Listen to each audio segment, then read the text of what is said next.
उम्मीद है कि आप लोग ठीक हैं, खैरियत से हैं। अल्लाह ताला की ज़ात आपको हमेशा अपने हिफ्ज़ व अमान में रखे। हमारी दुआएं आपके साथ हैं। दोस्तों, इंतखाबात में तख़यीर की राह में हर रुकावट जो है वो आहिस्ता आहिस्ता दूर होती जा रही है। इलेक्शन कमीशन ने आखिरी रुकावट यानी हल्का बंदियों वाला मामला भी क्लियर कर दिया है। अब कोई हल्का बंदियों की आड़ में किसी किस्म की कोई गेम नहीं कर सकता। तो ये बड़ी अच्छी बात है कि इलेक्शन जो होने जा रहे हैं और ये जो तहफ़्ज़ात पाए जाते थे, जो बहस स्टार्ट हो गई थी, नई नई चीज़ें सामने आ रही थी, उनसे एक दफ़ा फिर लोग सुख का सांस लेंगे कि नहीं, ऐसा कुछ भी नहीं है, इलेक्शन होने जा रहा है। किसी की नीयत पर शक नहीं किया जा सकेगा। और मेरे ख्याल में सियासी पार्टियां कभी भी नहीं चाहेंगी कि इलेक्शन जो है वो आगे हों, क्योंकि अगर मुंह को खून लग जाए ना निगरानों को, तो फिर निगरान क्रेडिट लेना शुरू कर देते हैं, चाहे वो रिंग रोड बनाने का हो, चाहे वो पुल बनाने का हो, चाहे वो सऊदी अरब, दुबई, अबू धाबी या कुवैत से कर्जा लेने का हो। फिर उनको चस्का पड़ जाता है कि हमारा अगर दाव लगा हुआ तो लगा रहना चाहिए। और सियासी जमातें इसको बिल्कुल भी अफोर्ड नहीं कर सकती, क्योंकि पाकिस्तान की अवाम का राइट है कि वो अपने नुमाइंदे चुने और वो नुमाइंदे हुकूमत करें। खैर, रात गया इलेक्शन कमीशन ने हल्का बंदियों की फहरिस्त जारी कर दी है। इसकी सारी तफसील मैं आपके सामने रखता हूं। कौन से सूबे में कितनी सीटें हैं, मरकज में कितनी हैं। नई हल्का बंदियों के तहत कौमी असम्बली की 6 नशिस्तें कम हो गई हैं। मतलब कि थोड़ा सा बोझ कम हो गया मेरे और आप पर। 6 MNA, 6 वजीर अब कम होंगे। कौमी असम्बली की जनरल नशिस्तों के लिए 266, जो कि इससे पहले 272 होती थी, जबकि सूबाई असम्बलियों की जनरल नशिस्तों की तादाद टोटल जो है वो 593 होगी। इलेक्शन कमीशन के मुताबिक कौमी असम्बली में खवातीन की 60 और अकलीतों की 10 नशिस्तें होंगी। अगर इन 17 को मिला लें तो वो तादाद भी आपके सामने आ जाएगी जो टोटल होगी।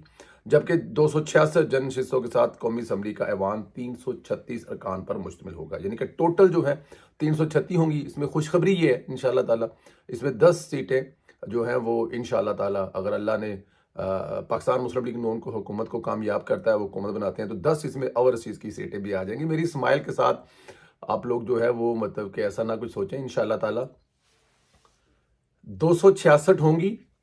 इसमें जो 70 और 10 डाली जाएंगी तो ये टोटल जो है वो तकरीबन बन जाएंगी 300 समथिंग जो बनेंगी। इसमें जो 10 और डालेंगे तो वो 382 बन जाएंगी इंशाअल्लाह ताला। ओवरसीज के लोगों की सीटें जो है बसूस नशिस्तें। खैर, खवातीन की इस तरह गुज़श्ता कौमी असम्बली के अरकान की तादाद 342 से 6 नशिस्तें कम होकर 336 रह जाएगी। और पंजाब में जनरल असम्बली की 7 नशिस्तें कम हुई हैं। पंजाब में खाली 7 कम हुई हैं, जबकि बलूचिस्तान में 2 और वफाक में 1 नशिस्त का इजाफा हुआ है। इस्लामाबाद में पहले 2 सीटें होती थी, अब वहां पर 3 सीटें होंगी। इलेक्शन कमीशन ने सिंध की नशिस्तें बरकरार रखी हैं, जबकि फाटा और केपी के इंजमाम के बाद मजमूई 47 नशिस्तों से कम होकर 45 रह गई हैं केपी के में।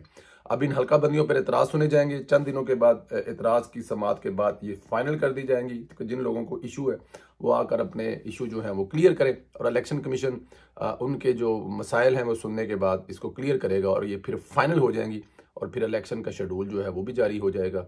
और ये जो जितनी भी रूमर बाजार में पाए जाते हैं, मेरे ख्याल में वो ख़त्म हो जाएंगे। अच्छा, इधर जहां नैब के साजिशी किरदार सामने आ रहे हैं, वहां कुछ संगीन मुतालबे भी सामने आ रहे हैं। मौलाना फजल मान ने कहा है कि साबित हो गया है कि नैब ने नवाज शरीफ के खिलाफ झूठे केस बनवाए। मौलाना सबसे अहम बात जो की है वो ये है कि नैब को ख़त्म कर देना चाहिए। अगर देखा जाए तो ये जायज़ मुतालबा है।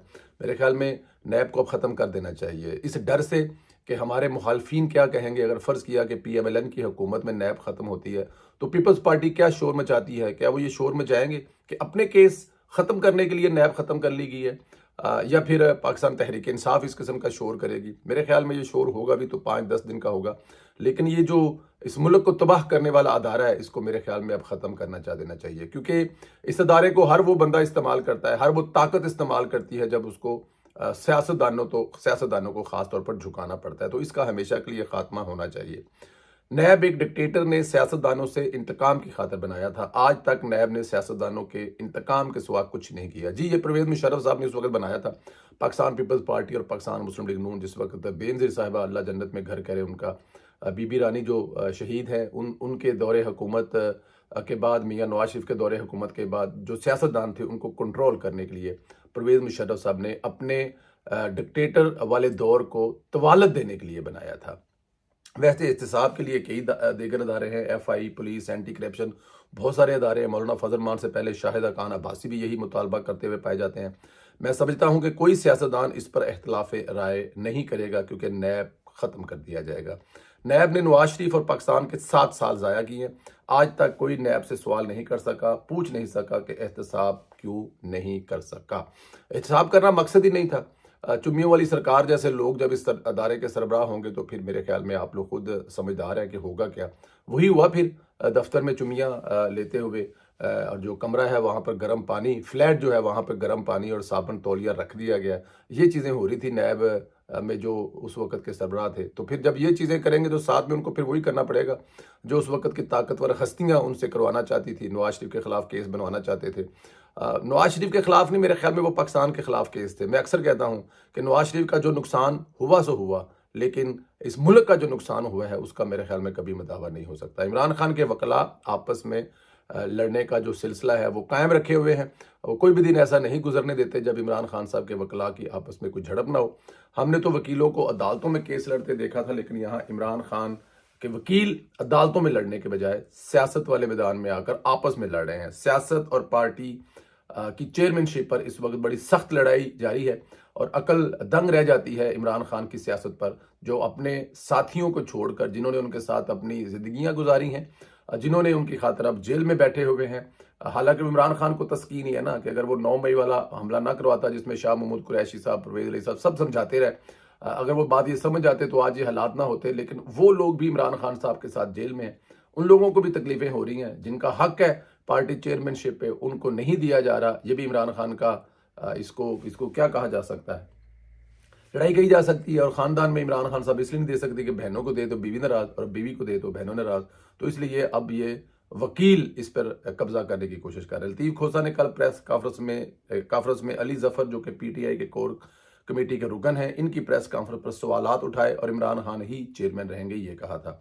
बैरिस्टर अली जफर ने खोसा साहब को जवाब दिया, कहा कि खोसा साहब को गलतफहमी हुई है, उन्हें कुछ पता नहीं है। बैरिस्टर गोहर ही PTI के कानूनी चेयरमैन है, क्योंकि इसका ऐलान इमरान खान साहब ने खुद किया है। लतीफ खोसा को हर तरफ से सुनाई जा रही हैं। इमरान खान की बहनें भी खोसे को पसंद नहीं करती, लेकिन वो फिर भी न जाने क्यों शर्मिंदा इसलिए नहीं होते जी कि मतलब अब शर्मिंदा होकर जाना क्या है। तमाम दरवाजे जो हैं वो खोसा साहब बंद कर चुके हैं, उनके लिए अब कोई दरवाज़ा तो खुला नहीं है। तो अब खोसा साहब क्या करेंगे? खोसा साहब यही करेंगे ना कि किसी ना किसी तरह चिपके रहें पाकिस्तान तहरीक इंसाफ से, और देखें कि वहाँ उन पे लिए क्या हो सकता है। और कुछ ना भी होगा तो केस तो है ही ना, केस लड़कर तो रोजी रोटी चलती रहेगी ना। तो इसलिए खोसा साहब जो है वो किसी और तरफ जाने का नहीं सोच रहे, और वो हर जगह पे टांग अड़ाना इसलिए भी ज़रूरी है कि उनको पुष्ट बनाई है बुशरा बीबी की। बुशरा बीबी के साथ जो उनकी ऑडियो कॉल है, मैं उसमें कभी भी हक में नहीं हूँ। ये जो इस तरह का ऑडियो कॉल्स हैं, ये किसी की प्राइवेसी या लीक नहीं होनी चाहिए, लेकिन उसमें लग रहा है कि वो खोसा साहब के काफ़ी नज़दीक हैं और खोसा साहब को काफ़ी पसंद करती हैं एक वकील की हैसियत से, और वो चाहती हैं कि उनके केस और खान साहब के केस जो हैं वो खोसा साहब ही लड़ें। तो जब खोसा साहब को ये वाला इधर से शेल्टर मिल रहा है तो वो फिर ज़ाहिर इन नहीं रहेंगे, उन्होंने कहाँ जाना है।